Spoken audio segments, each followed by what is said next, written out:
బీసీలకు 42% రిజర్వేషన్తో ప్రభుత్వం స్థానిక సంస్థల ఎన్నికలు నిర్వహించాలని రాష్ట్ర శాసనమండలి డిప్యూటీ చైర్మన్ డాక్టర్ బండ ప్రకాష్ అన్నారు.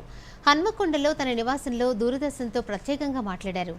బిల్లు ప్రస్తుతం రాష్ట్రపతి వద్ద పెండింగ్లో ఉందన్నారు.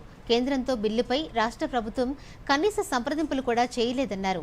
రిజర్వేషన్పై కమిషన్ ఇచ్చిన సమగ్ర రిపోర్టును ప్రజల ముందుకు తీసుకురావాలని బండ ప్రకాష్ అన్నారు.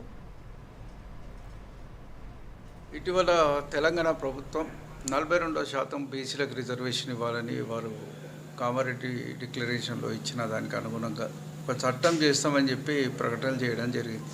గతంలో దీని మీద అసెంబ్లీలో బిల్ పాస్ చేయడం, ఆ బిల్లు గవర్నర్ గారి దగ్గర నుంచి రాష్ట్రపతికి వెళ్ళడం, అది పెండింగ్లో ఉండగానే ఇప్పుడు ఒక ఆర్డినెన్స్ జారీ చేస్తామని చెప్పి నిన్ననే మరి మంత్రివర్గ సమావేశంలో తీర్మానం చేయడం కూడా జరిగిందని. 42% రిజర్వేషన్లతో ఎన్నికలకు పోతే అందరం హర్షిస్తాం.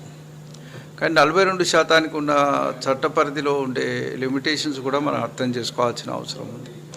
ఏదేమైనప్పటికీ 42%తో ఎన్నికలకు పోతేనే ప్రజలు హర్షిస్తారు. 42%భిన్నంగా ఉంటే మాత్రం ప్రజలు దాన్ని వ్యతిరేకిస్తారు.